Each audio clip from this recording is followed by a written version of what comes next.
that is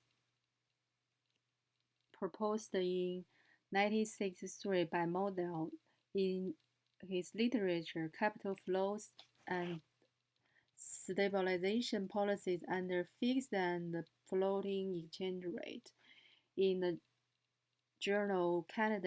Canadian Journal of Economics.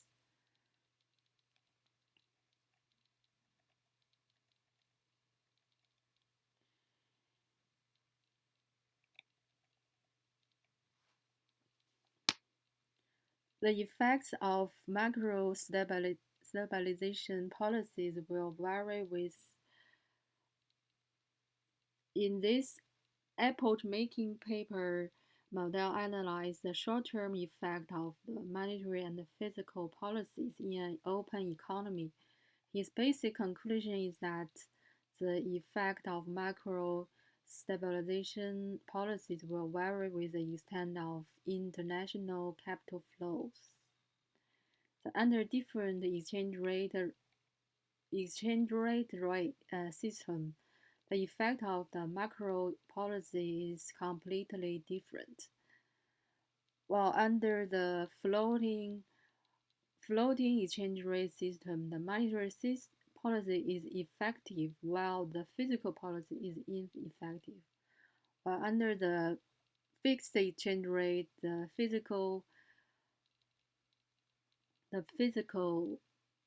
policy is effective, but the monetary policy is ineffective.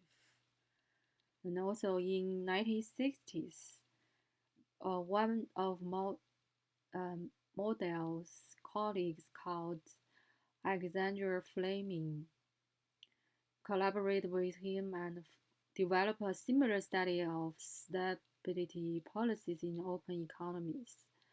So that idea is combined together as the model Fleming model that is based on the assumption of perfect capital mobility. According to the model of fixed exchange rate, pose challenges to the government policymakers.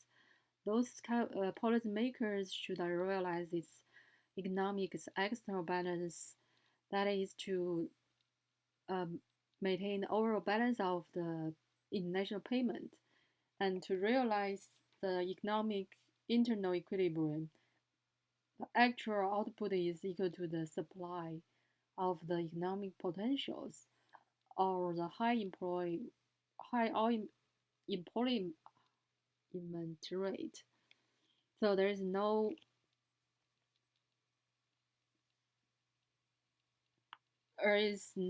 way to push the inflation, the pressure to push the inflation up.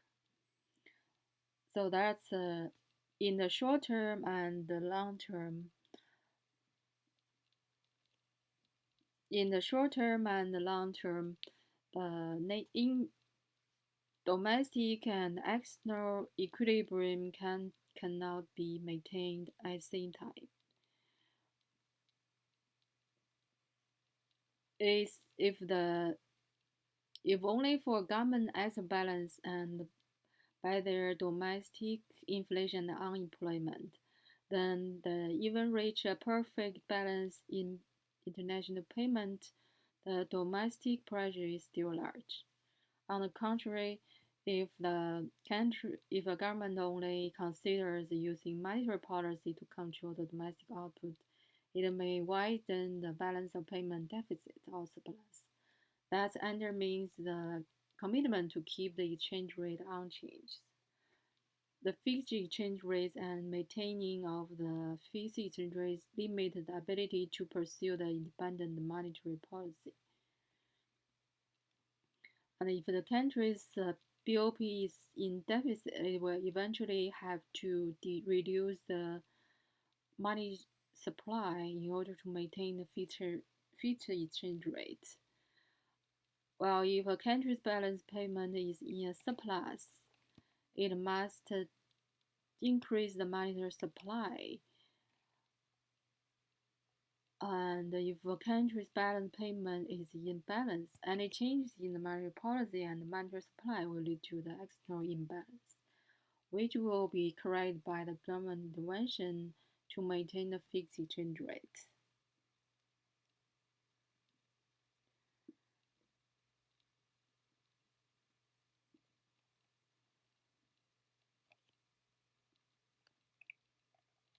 So the two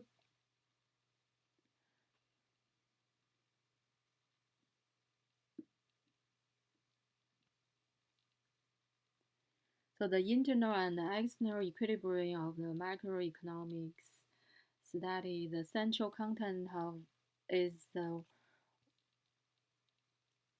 an economy needs to achieve the equilibrium of domestic operation and international balance of payments through the policy changes and adjustments, so that the whole economy can grow steadily and reach relevant ideal states that the economy can achieve. Those four goals are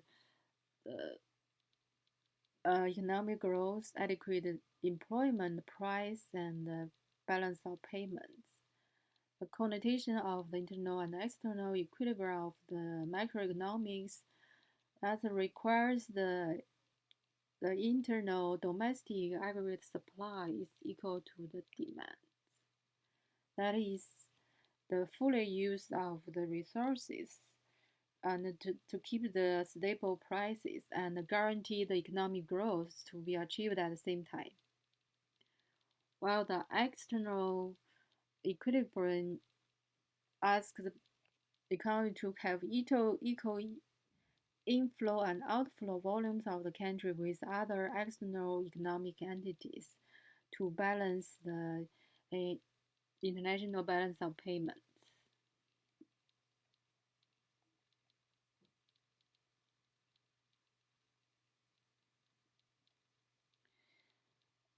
So the four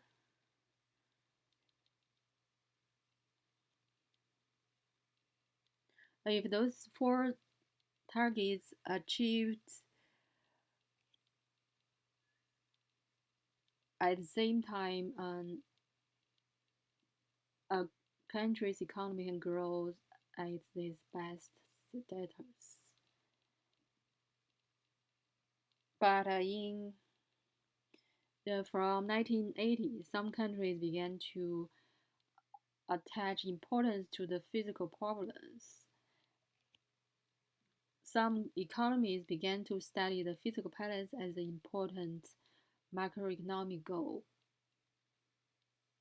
As far as a country is concerned,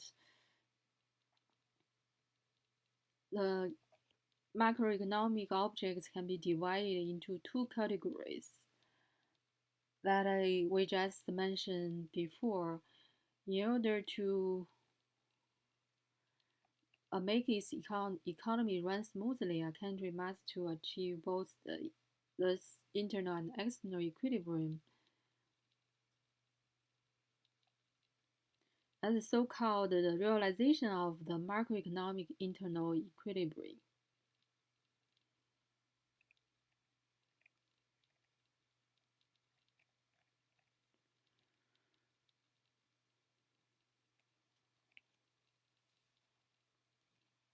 However, those two types of equilibrium can usually cannot be attained at the same time.